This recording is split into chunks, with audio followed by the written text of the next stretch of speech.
You asked yesterday, Judge, to the panel, hey, guys, if Apple doesn't outperform, if indeed it's something that's less than spectacular, isn't that the final nail in the FANG coffin?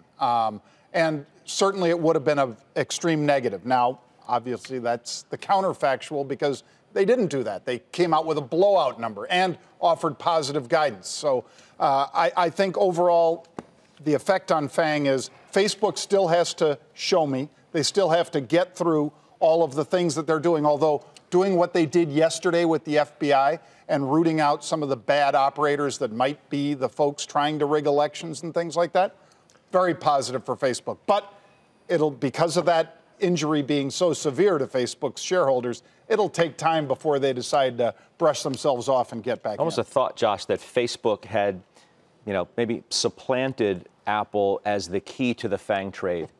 Does this earnings report from Apple and this march towards $1 trillion in market cap take Apple back to that pole position, if you will, for that particular part of the market?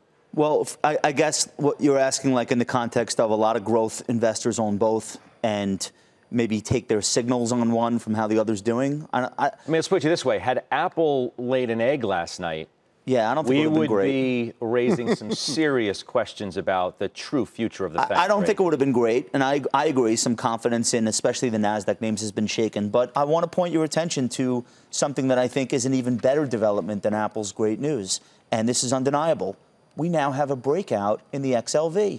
The healthcare stocks, which have really not done anything, we're not talking about them on the show very often, are now in a confirmed breakout. Take a look at Pfizer, multi-year highs. How about that? Now take a look at the XLI, industrials, toward the upper end of the recent range. Look at this chart. So, and by the way, XLY, another nice uptrend.